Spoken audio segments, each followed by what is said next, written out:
화창한 날이네요. 다들 잘 계시죠? 오늘은 옷이 조각보를 할 때 하는 쌈솔 바느질이라는 거를 한번 해보겠습니다. 먼저 쌈솔 바느질은 모시천이 한 겹으로 모시는 옷을 만들거나 또는 이 조각보를 하거나 할 때 한 겹으로 하기 때문에 시접이 잘 풀리는 그 시접을 이렇게 감싸주는 쌈솔 바느질이라고 하는 바느질법을 씁니다. 그래서 여기 쌈솔 바느질하는 방법을 오늘 한번 알려드릴까 해요. 그래서 이 쌈솔 바느질은 천이 이렇게 두 조각이 있다고 할 때 위천과 아래천의 천을 두 조각을 어떻게 붙이느냐고 할 때 모시가 이제 이해가 되겠죠. 근데 오늘은 이 한지를 모시로 생각하시면 돼요. 이 한지는 질감이 천과 비슷해서 바느질하기가 아주 해보니까 좋아요. 그래서 제가 오늘 한지를 가지고 모시로 생각하고 한번 바느질 해보겠습니다. 그래서 이 쌈솔 바느질의 원칙은 아래에 있는 시접이 위에 있는 천을 아래천의 시접이 위천의 시접을 감싸요. 그래서 밑에는 1cm, 위에는 0.5cm. 그러면은 이거는 위에 천이 예를 들어서 시접을 내가 1cm로 한다고 하면은 아래천은 2cm로 해서 해주면 돼요. 그래서 위 아래천을 한번 제가 연결을 해 보겠습니다. 그래서 1cm를 이렇게 선을 그어 가지고 처음에 할 때는 다 이렇게 자대고 선 그어서 하면은 아주 편하거든요. 한지는 특히 쉬우네요. 그래서 이렇게 하고 꺾어주고, 또 요거는 위천은 아래 시접이 0.5니까 요거를 이렇게 해서 이렇게 꺾어줘요. 그런 다음에 요 천과 요 천을 두 개를 위아래를 이어 보겠습니다.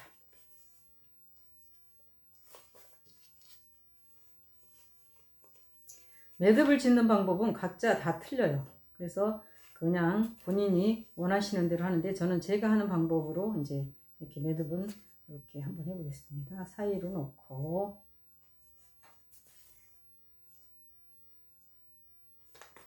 쭉 빼면 매듭이 되겠죠. 그리고 처음에 할 때는 이 이 어슷상침의 길이를 이렇게 듬성듬성 한번 해보세요. 그냥 놀이 삼아 그냥 음악 틀어놓고 그냥 이렇게 해서 한번 듬성듬성 이렇게 하다 보면은 나중에는 저절로 작아져요. 그래서 이거는 요새는 이제 뭐 데이터가 쌓이면 이렇게 말을 하던데, 우리는 옛날에 경험이 쌓이면 그렇게 말했잖아요. 그래서 해본다는 건 참 중요한 덕목 중에 하나예요.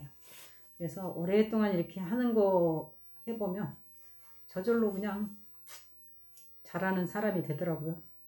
그리고 또 그걸로 자기 알지 못한 세계들이 펼쳐지고. 그래서 이 한지를 모시로 생각하시고, 천을 처음에 사서 이렇게 하다 보면 모를 때는 그 천을 망치기도 하고 하면 속상하잖아요. 그러니까 그러지 마시고 그냥 한지 한 장 사다가 이렇게 그냥 한번 해보시고 싶으신 분들은 한지를 사서 해보시면 좋을 것 같다고 저는 권유하고 싶어요. 한지 또 색색이 또 이쁜 것도 많더라고요. 그렇게 해서 그냥 이렇게 해서 이제 쌈솔 처음에 바느질은 이렇게 어슷상침을 하는 거예요. 근데 이 어슷상침을 이렇게 이제 처음에 두 개 붙일 때는 하고, 그 다음에 그거를 제가 그래서 이 천에 이렇게 하면은 한지는 또 표시가 잘 안 나잖아요. 그래서 이렇게 해서 이렇게 되겠네요. 그러면 뒤에는 어떻게 되냐면, 뒤에는 또 이렇게 돼요. 뒤에는 이렇게 이 밑에가 이제 0.5cm 시접이 위에 천이 되겠죠. 그리고 아래가 이제 1cm가 돼요. 이렇게 뒤에서 보면. 그래서 이 천을 요 위에 두 개를 연결한 부분에 그 어슷상침한 천을 제가 천에다가 한번 해봤어요. 한지하고 또 어떻게 다른가. 그래서 이렇게 하면은 이렇게 돼요. 그래서 여기서는 지금 요게 아래고 요게 위에요. 그 다음 이제 뒤로 뒤집어서 이제 이 시접을 아래에 있는 0.5cm 이 시접을 위로 이렇게 이제 싸주기 때문에 위로 올려요. 그러면 이렇게 위로 해서 이렇게 꺾어주면 이런 형태로 이렇게 꺾어주시면 돼요. 그러면 여기에서 요거의 위에 1cm 시접을 제가 이렇게 표시를 해놨잖아요. 그것이 이제 요 시접을 감싸는 선이에요. 그래서 요거를 이렇게 접어줘요. 그렇게 접어준 다음에 다시 이거를 이렇게 꺾어서 해주면 요 밑에 있는 시접은 뭐냐면 제가 한번 그려볼게요. 이게 위에 시접의 0.5cm 부분 그거를 감싸는 거기 때문에 이렇게 되겠죠. 이렇게 여기가 되겠죠. 시접의 넓이만큼.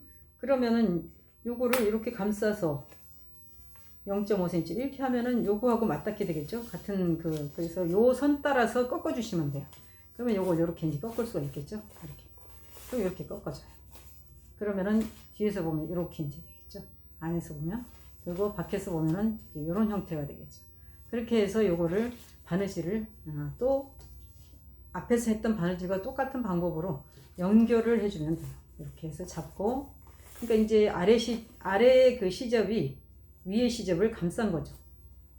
그래서 안으로 시접이 들어가서 풀리지가 않아요. 아무리 저기를 빨고 해도 잘 풀리지 않는 게 이 쌈솔 바느질이 모시한테 하는 주는 어떤 저기라고 생각해도 될 것 같아요. 둘이 아주 하모니가 잘 맞는. 그리고 이제 우리가 이게 바느질을 하다 보면 비단 바느질도 해보고 막 여러 가지를 하게 되거든요. 근데 모시 바느질은 그 비단 바느질하고 틀린 게, 비단은 조각조각을 붙인 다음에 그 시접이 있는 부분을 안감을 따로 대서 그 시접을 우아하게 감춰요. 비단처럼. 근데 모시는 한 겹과 한 겹이잖아요. 홑과 홑이 만나서 그 서로의 그 넓은 부분의 시접이 작은 시접을 감싸서 그 시접을 안으로 싸요. 그래서 풀리지 않게 만들어줘요. 그래서 저는 이 모시 바느질을 하다 보니까 쌈솔의 바느질의 그 아주 모시하고 만나서 멋있는 건 서로를 감싼다는 거죠. 끼리끼리. 그래서 혼자서 한 겹과 한 겹이 만나서, 사람으로 얘기하면 뭐 혼자 그냥 혼자인 사람들이 서로 둘이 만나서 그냥 같이 이렇게 감싸면서 사는 그런 어떤 그런 생각들이 요새 들더라고요. 그래서 이 쌈솔 바느질이 상당히 그 매력이 있는 그런 바느질법이에요. 그래서 그냥 넓은 저기가 많이 가진 사람이 적게 가진 사람 저기 하듯이 감싸고 베풀고 그렇게 살듯이, 그런 어떤 그 생각을 갖게 하는, 요새 그런 생각이 좀 들어요. 그리고 그런 생각이 저절로 또 나대요. 그래서 아주 저는 이게 그 모시의 그 투박한 그 질감과 쌈솔의 바느질이 서로 어우러지는 그 멋진 하모니가 아주 좋아요. 좋아하기도 하죠. 그래서 이렇게 만들어져요. 위천과 아래천을 연결하는. 뒤에서 보면 이렇게 돼요. 그러면 여기가 바늘 땀이 되겠죠. 그러면 이제 한번 천으로 한 거를 제가 한번 보여드릴게요. 천으로 하면은 요것이 지금 아래예요. 아래천이고 요건 위천이에요. 그래서 아래천과 이천을 이렇게 연결하면 아까 얘기한 것처럼 이렇게 되거든요. 처음에 바느질 했을 때는 어슷상친 이렇게 되고, 그 다음에 두 번째 이거를 뒤에서 다시 싸가지고 이렇게 쌈솔로 연결을 하면 뒤에서 이렇게 쌌죠. 이건 뒷부분이거든요. 그래서 뒤에서 이렇게 올려서 쌌기 때문에 뒤에서 올려서 싸면은 이 땀이 밑으로 가고, 이제 정면에서 앞에서 볼 때는 이 땀이 위쪽에 천을 쌌기 때문에 위로 땀이 있어요. 아래 거를 이렇게 쌌기 때문에. 그래서 요게 앞뒤를 구별하는 건 위 아래로 천을 이었을 때는 땀이 위로 오고, 그 다음에 뒤로 보면은 그 땀이 밑으로 가요. 여기에 뒤고 앞에가 이거예요. 그래서 이거를 가지고 위아래를 구분하기도 해요. 쌈솔 바느질에서 이게 구분하는 방법이에요. 그래서 우리가 이렇게 처음에 했을 때와 나중에 이렇게 했을 때가 이런 차이가 있어요.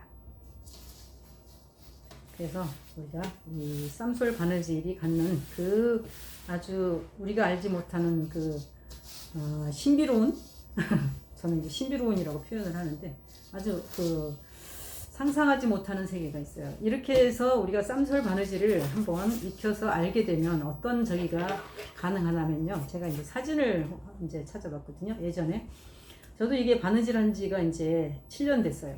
근데 처음에는 막 엉성하죠. 그냥 이거 저거. 근데 제가 예전에 이제 바느질을 하다 보면 이런 것들이 만들어져요. 제가 제일 권하고 싶은 거는 이거예요. 이거는 제가 천 3개를 이렇게 쌈솔 바느질로 이렇게 세로로 이었어요. 그리고 이제 그 올이 풀리기 때문에 이 바깥쪽은 이제 올이 안 풀리는 쪽을 하거나 그렇게 해서 이제 식서 방향이라고 하거든요. 그렇게 해서 요러고 세 개를 붙이고 가운데는 이제 모양 내느라고 제가 이렇게 이제 핀턱이라고 하거든요. 이제 홈질을 해서 이렇게 해봤어요. 그래서 이렇게 창에다 걸어보니까 그런 대로 또 그냥 단순하면서도 또 괜찮더라고요. 그래서 이런 방법은 여러분이 저것만 할 수 있으면 얼마든지 할 수 있어요. 특히 천이 없을 때는 한지 갖고 한번 해보세요. 저는 그걸 아주 권유하고 싶어요. 한지 색 있는 것, 또 색 없는 것들을 얼마든지 조화시킬 수가 있는데 창에다 걸면 그 우리가 그 한옥집의 창틀 같지 않을까요? 문틀? 거기서 들어오는 빛 같지 않을까요? 그런 생각이 들었어요. 그래서 한번 여러분이 도전해 보실 만한 일인 것 같아요. 그리고 이거는 제가 예전에 창에다가 걸었던 그 발이에요. 그 다음에 이것들. 그래서 이게 이제 봄에 이렇게 풍경하고 아주 잘 어울리죠. 모시는 빛을 만나면은 정말 멋있거든요. 그래서 저희 집 창에다 걸어놨는데 이런 걸 보시면 사람들이 또 그러더라고요. 아우 너무너무 좋겠다 부럽다 막 이러는데 부러워하지 마세요. 이런 풍경을 만들기에는 수고가 열이라고 하면 거기에서 우리가 이걸 보는 건 10개 중에서 9개는 수고고 1개는 풍경이에요. 그래서 이런 풍경이 있는 집을 가시면 돼요. 저는 굳이 그냥 세상에 뭐 그냥 가는 공짜는 없잖아요. 그래서 그 수고만큼이 있어요. 근데 지금 보여드린 거하고 이거하고 같은 적이거든요.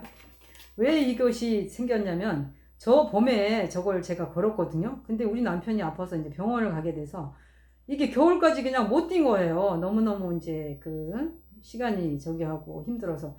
그랬더니 이게 겨울이 되니까 이게 너무 눈과 그 풍경이 모시가 차갑다고 느껴서 우린 여름에 하거든요. 그 통풍도 잘. 그래서 차가운 느낌이 겨울에 이 눈과 만났는데 너무 이게 다른 거예요. 느낌이 따뜻하게 다가오는 거예요, 저한테. 그래서 제가 이거 사진을 찍었어요. 그리고 이거를 그냥 봄이 될 때까지 또 놔뒀어요. 안 띄었어요. 그래서 이게 있는 사진이에요. 그런대로 좀 색다르죠? 저는 이 사진을 아주 좋아해요. 겨울의 모시. 그리고 이거는 저희 남편 그 공부방에 제가 창에다가 이렇게 해준 그 발인데 이런 사진들이 예전에 이제 걸었던 걸 제가 찍어 놓은 것들이 있더라고요. 그래서 여러분들의 그 나이가 드신 분은 드신 분대로 또 젊은 주부들은 아이들이 공부할 때 엄마가 이렇게 바느질을 하고 있으면 또 그냥 애들이 좋아하던데요. 그리고 되게 엄마를 아트하게 보지 않을까요? 그래서 한번 시도해 볼 수 있는, 그래서 이 한지를 가지고 색색의 한지도 있으니까 아까 말씀드린 것처럼 이런 거는 색색의 한지를 가지고 해볼 수 있잖아요. 그래서 여러분이 이렇게 또 삶이 풍요를 누리시게, 그러면서 제가 한번 오늘 쌈솔 바느질에 대해서 한번 해봤습니다.